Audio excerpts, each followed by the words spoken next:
तो दोस्तों आज हो गया 17 अक्टूबर 2022 यूपी समेत देश दुनिया की सभी ताज़ा बड़ी खबर लेकर आए सिर्फ आपके लिए। चलिए फावर खबर शुरू करते हैं। उससे पहले चैनल को अब तक सब्सक्राइब ना किया हो तो फावर चैनल को सब्सक्राइब कर दें, लाइक कर दें, शेयर कर दें ताकि इसी तरह की खबर आप हर रोज देख सकें। चलिए शुरू करते हैं आज की पहली बड़ी खबर। पूर्वी लद्दाख में चीन के साथ सीमा विवाद के बीच रविवार को भारत के रक्षा मंत्री राजनाथ सिंह का ताज़ा बयान सामने आया है। उन्होंने कहा कि अगर किसी ने हमारे देश पर बुरी नज़र डालने की कोशिश की तो उसे कड़ा जवाब दिया जाएगा। आपको बता दें कि राजनाथ सिंह ने कहा है कि भारत ने कभी किसी देश को नुकसान पहुंचाने की कोशिश नहीं की है। रक्षा मंत्री ने एक डिजिटल कार्यक्रम को संबोधित करते हुए कहा है कि सीमाओं पर कड़ी निगरानी की जा रही है और देश सभी चुनौतियों से निपटने को तैयार है। कांग्रेस के वरिष्ठ नेता मल्लिकार्जुन खड़गे और शशि थरूर के बीच सोमवार को कांग्रेस पार्टी अध्यक्ष पद का चुनावी मुकाबला होगा। मुकाबले के नतीजे के साथ ही कांग्रेस में 24 साल बाद नेहरू गांधी परिवार के बाहर से कोई अध्यक्ष बनेगा। आपको बता दें कि प्रदेश कांग्रेस समितियों के 9,000 से अधिक प्रतिनिधि गुप्त मतदान के जरिए पार्टी के नए अध्यक्ष का चुनाव करेंगे। आपको बता दें कि आज पार्टी मुख्यालय में और देश भर में 65 से अधिक केंद्रों पर मतदान होगा। भारतीय जनता पार्टी कर्नाटक के मुख्यमंत्री बसवराज बोम्मई के कामों से खुश है। रविवार को कर्नाटक बीजेपी के प्रभारी अरुण सिंह ने साफ कर दिया है कि राज्य के विधानसभा चुनाव में बसवराज बोम्मई ही मुख्यमंत्री पद के उम्मीदवार होंगे। सिंह ने कहा कि सत्तारूढ़ दल बोम्मई के नेतृत्व में और पार्टी के केंद्रीय संसदीय बोर्ड के सदस्य येदियुरप्पा के मार्गदर्शन में चुनाव लड़ेगा। आपको बता दें कि येदियुरप्पा 4 बार कर्नाटक के मुख्यमंत्री रह चुके हैं। पिछले साल जुलाई में बोम्मई को उनकी जगह ही राज्य का मुख्यमंत्री बनाया गया था। तमिलनाडु के मुख्यमंत्री एम.के. स्टालिन ने आधिकारिक संसदीय समिति की ओर से भाषाओं को लेकर प्रस्तुत रिपोर्ट पर प्रधानमंत्री नरेंद्र मोदी को पत्र लिखा है।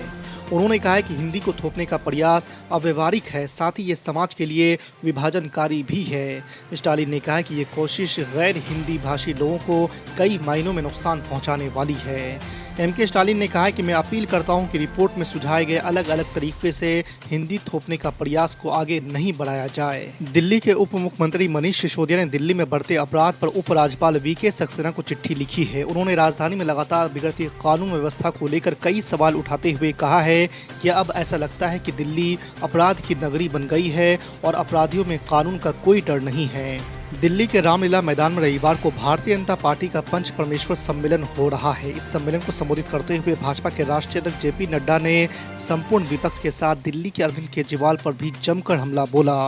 उन्होंने कहा कि केजरीवाल सरकार ने घोटालों और भ्रष्टाचार में कांग्रेस को भी पीछे छोड़ दिया है। इस दौरान बड़ी संख्या में भाजपा के नेताओं और पार्टी के वरिष्ठ कार्यकर्ता भी मौजूद रहे। आपको बता दें कि दिल्ली में जल्द ही एमसीडी के चुनाव होने वाले हैं। यूपी में सांड और नीलगाय के हमले में जान गंवाने वाले व्यक्तियों के परिजन को अब 4 लाख रुपए का मुआवजा मिलेगा, क्योंकि राज्य सरकार ने ऐसी घटनाओं को आपदा की घटना की सूची में शामिल किया है। यूपी सरकार के राजस्व विभाग द्वारा जारी अधिसूचना के जरिए राज्य आपदा की सूची में ये नई प्रविष्ट की गई है। इस सप्ताह के अंत में जारी अधिसूचना में सांड और नीलगाय के हमले के कारण हुई मौतों को राज्य आपदा घोषित किया गया है।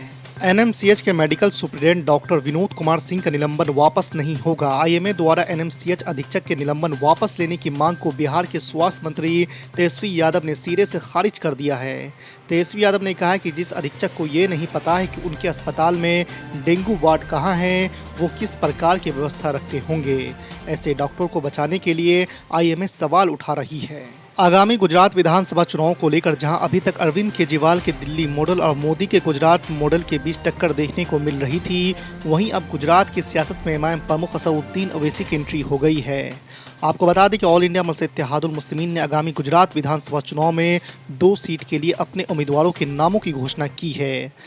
त्योहारी सीजन शुरू होने के साथ ट्रेनों में यात्रियों की भीड़ भी बढ़ गई है। साल के 2 बड़े त्यौहार दिवाली और छठ आने वाले हैं। ऐसे में भारतीय रेलवे ने यात्रियों को किसी भी प्रकार की दिक्कतों का सामना न करना पड़े, इसके लिए तैयारियां शुरू कर दी है। आपको बता दें कि भारतीय रेलवे ने दिवाली और छठ पूजा से पहले यात्रियों के लिए 82 स्पेशल ट्रेनें चलाने का फैसला किया है। इन अतिरिक्त ट्रेनों के संचालन से पहले से चल रही ट्रेनों में वेटिंग लिस्ट कम होगी और ज़्यादा से ज़्यादा यात्रियों को कंफर्म सीट मिलेगी।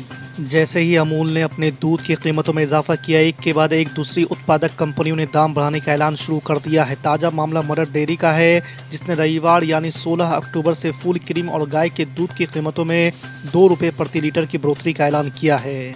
आपको बता दें कि मदर डेयरी के प्रवक्ता ने कहा है कि डेयरी उद्योग कच्चे दूध की कीमतों में लगातार वृद्धि का अनुभव कर रहा है। पिछले 2 महीने में लगभग 3 रुपये प्रति किलोग्राम की वृद्धि हुई है। अमेरिकी राष्ट्रपति जो बाइडेन की ओर से पाकिस्तान को दुनिया का सबसे खतरनाक देश बताए जाने से पड़ोसी मुल्क तिलमिला गया है। आतंकवाद के मुद्दे पर पहले से ही दुनिया भर में अपनी छवि खराब कर चुके पाकिस्तान को अमेरिकी राष्ट्रपति की बात नागवार गुजरी है। आपको बता दें कि बाइडेन की ओर से दिए गए बयानों के बाद अब पाकिस्तान ने अमेरिकी राजदूत को तलब करने का फैसला किया है। जेडीयू अध्यक्ष लल्लन सिंह के प्रधानमंत्री नरेंद्र मोदी को बहरूपिया और ढोंगी कहने पर बिहार में सियासी घमासान मचा हुआ है। हालांकि लल्लन सिंह अपनी बात पर अब भी अड़िग है। जेडीयू के राष्ट्रीय अध्यक्ष का मानना है कि उन्होंने कुछ भी गलत नहीं कहा है। प्रधानमंत्री नरेंद्र मोदी बार बार रूप बदल रहे हैं, इसलिए वो बहरूपिया है, ऐसा लल्लन सिंह का कहना है। साथ ही उन्होंने प्रधानमंत्री को डुप्लीकेट ओबीसी भी कहा था। आपको बता दें कि बीजेपी इस बयान पर भड़क गई है और लल्लन सिंह से माफी की मांग की है। झारखंड के मुख्यमंत्री हेमंत सोरेन ने अयोग्यता के मामले में बयान दिया है। उन्होंने कहा है कि जहां तक झारखंड में राजनीतिक अस्थिरता का सवाल है, मुझे लगता है ऐसा कोई अस्थिरता नहीं है, सब कुछ सामान्य है। झारखंड के मुख्यमंत्री सोरेन ने कहा है कि आप चुनाव आयोग और राज्यपाल का जिक्र कर रहे हैं। इस संदर्भ में मैं कहना चाहता हूं कि ये देश में पहली ऐसी घटना है जिसमें मुख्यमंत्री चुनाव आयोग और राज्यपाल के दरवाजे पर जाते हैं, हाथ जोड़कर पूछते हैं कि उनकी सजा क्या होनी चाहिए। उत्तराखंड में नए साल पर 19,000 नौकरियां मिलेगी। 7,000 नौकरियों की भर्ती प्रक्रिया इस साल दिसंबर तक पूरी हो जाएगी। ये बातें उत्तराखंड के मुख्यमंत्री पुष्कर सिंह धामी ने टनकपुर में शनिवार को रोजगार मेले के शुभारंभ अवसर पर कही है। उन्होंने कहा कि शासन ने तैयारियां पूरी कर ली है। असदुद्दीन ओवैसी की पार्टी ऑल इंडिया मजलिस इत्तेहादुल मुस्लिमीन के प्रदेश अध्यक्ष शौकत अली अपने ताज़ा विवादित बयान के चलते मुसीबत में पड़ गए हैं। दूसरे धर्म, साधु संतों और महिलाओं पर तंज वाले शौकत अली के बयान से बवाल मच गया है। उनकी विवादित टिप्पणी के बाद उनके खिलाफ मामला भी दर्ज हो गया है। आपको बता दें कि शौकत अली पर आईपीसी की धारा 153A, 295A और 188 के तहत मुकदमा दर्ज हुआ है। चुनाव आयोग ने हिमाचल प्रदेश में चुनावी बिगुल फूंक दी है। मुख्य निर्वाचन आयुक्त राजीव कुमार ने शुक्रवार को नई दिल्ली के विज्ञान भवन में तारीखों का ऐलान किया। आपको बता दें कि भाजपा शासित पहाड़ी राज्य में 12 नवंबर को वोटिंग होगी और 8 दिसंबर को मतगणना होगी। आपको बता दें कि राज्य में पिछले 37 सालों से एक बार बीजेपी और एक बार कांग्रेस सरकार का चलन रहा है। यहाँ जनता हर 5 साल में सरकार बदलती रही है। समाजवादी पार्टी के संस्थापक मुलायम सिंह यादव के निधन से खाली हुई मैनपुरी लोकसभा सीट पर उपचुनाव में तो देर है, लेकिन नेताजी की 13वीं से पहले ही ये चर्चा तेज हो गई है कि इस सीट से अखिलेश यादव किसे सपा का टिकट देंगे। और अगर सपा अध्यक्ष अपने चाचा शिवपाल सिंह यादव को कैंडिडेट नहीं बनाते हैं तो क्या शिवपाल अपने भाई मुलायम सिंह यादव की सीट पर बीजेपी के समर्थन से बतौर निर्दलीय चुनाव लड़ेंगे। वाराणसी में काशी विश्वनाथ मंदिर से सटी ज्ञानवापी मस्जिद में मिले कथित शिवलिंग की कार्बन डेटिंग जांच की मांग जिला जज की अदालत ने खारिज कर दी है। आपको बता दें कि हिंदू पक्ष की ओर से अदालत से इस जांच की मांग की गई थी। मांग खारिज होने से हिंदू पक्ष के लिए बड़ा झटका माना जा रहा है। हालांकि हिंदू पक्ष के वकील विष्णु जैन ने मामले को अपने लिए झटका मानने से इनकार कर दिया है। उन्होंने कहा कि हमने लीगल लड़ाई लड़ी है, हम सुप्रीम कोर्ट मामले को लेकर जाएंगे।